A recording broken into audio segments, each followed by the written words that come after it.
और मैं आपको एग्जांपल देने लगा हूँ। मेरे पास एक मेरा पेशेंट था जिसने मुझे कहा कि मेरे पाँव पे फंगस है और वज़ू करता हूँ तो मुझे पानी चुभता है। तो मैंने उसे बोला कि फ़ंगस इस वजह से नहीं है। फ़ंगस की असल वजह क्या है? फ़ंगस की असल वजह वो ये है कि आपकी बॉडी के अंदर ख़ुशूनत, खुश्की ज़्यादा है। ख़ुशूनत कैसे आई है? वो है आपकी मनी की लीकेज की वजह से। कहने लगा हाँ, मैंने पिछले साल सलाजीत खाई थी सर्दियों में, तो उसके बाद से मुझे आज तक कतरे आते हैं, मेरे कतरे नहीं रुक पाए।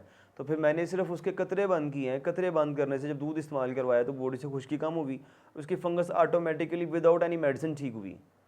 तो सबसे ख़ास चीज़ ये है कि अपनी बॉडी को न्यूट्रल रखने के लिए एक इंसानी आपको समझाने के लिए एक एग्जांपल दूंगा। जिस गाड़ी का रेडिएटर फिट है, सही काम कर रहा है, वो गाड़ी को 200 किलोमीटर 300 किलोमीटर चला के उसके बाद स्टे ना बेशक दें, तभी वो चलती रहेगी। लेकिन जिसका रेडिएटर फारग है उसको हर 50 किलोमीटर के बाद खड़ा करके आपको ठंडा करना पड़ता है। तो सोन इसी तरह, जितनी बॉडी ठंडी रहेगी, जितनी तपश कम रहेगी, जितनी तजाबियत कम रहेगी, सोन इंसान उतना ज़्यादा चलता है जितना।